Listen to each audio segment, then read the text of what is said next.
ഈ റീൽസ് ഒക്കെ ചെയ്യുന്ന മാതാപിതാക്കളുടെ ശ്രദ്ധയ്ക്ക് വേണ്ടിയിട്ടാണ് ഈ പറയുന്നത്. അപ്പം സാധാരണ ഇപ്പൊ ഒരു ട്രെൻഡിങ് പോണക്കല്ലേ എല്ലാവരും ഇപ്പൊ റീൽസ് ചെയ്യും. ഇപ്പൊ പക്ഷെങ്കില് ഇപ്പൊ അമ്മമാർക്കാണ് കൂടുതൽ പണി കിട്ടിയേക്കുന്നത്. കാര്യം സ്കൂളൊക്കെ തുറന്നുകൊണ്ട് ഇപ്പൊ രാവിലെ ഒരു 6 തൊട്ട് 8:30 വരെയൊക്കെ പിള്ളേരെ കൊണ്ടുപോകാൻ അല്ലെങ്കിൽ അവർക്ക് വേണ്ട ഫുഡൊക്കെ ഉണ്ടാക്കാനുള്ള സമയം അങ്ങനെ പോകുന്നതായിരിക്കും. അതുപോലെ തന്നെ വൈകിട്ടൊരു 5-6 മണിയൊക്കെ കഴിഞ്ഞാൽ പിന്നെ ഒരു 10 മണി വരെയെങ്കിലും ഈ പിള്ളേർക്ക് ക്ലാസ് എടുക്കാനും അവർക്ക് ഹോംവർക്കുകൾ ഉണ്ടെങ്കിൽ ചെയ്തു കൊടുക്കേണ്ട അതിന്റെ പുറകെ ആയിരിക്കും എല്ലാവരും. അപ്പോൾ റീൽസ് ഒക്കെ ചെയ്യുന്നവർ അഥവാ പിള്ളേർ സ്കൂളിൽ പോയതിനു ശേഷം മാത്രം പകല് ചെയ്തിട്ട് വൈകിട്ടാണ് അപ്ലോഡ് ചെയ്യുന്നതായിരിക്കും നല്ലത്.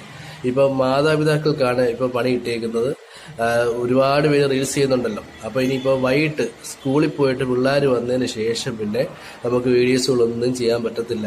അതുകൊണ്ട് പഠിക്കാറുണ്ട്, അവർക്ക് പഠിപ്പിക്കണം, അവരുടെ ഹോംവർക്കുകളൊക്കെ നോക്കണം, അവർക്ക് വേണ്ട ഫുഡൊക്കെ ഉണ്ടാക്കണം. അപ്പൊ അതിനു വേണ്ടിയിട്ട് ഒരുപാട് സമയം പോകുന്നതായിരിക്കും. അതുകൊണ്ട് റീൽസ് ചെയ്യുന്നവരൊക്കെ പകലൊക്കെ ചെയ്തിട്ട് വൈകിട്ടെങ്ങാനും അപ്ലോഡ് ചെയ്യുന്നതായിരിക്കും നല്ലതെന്ന് തോന്നുന്നു. ഓക്കെ.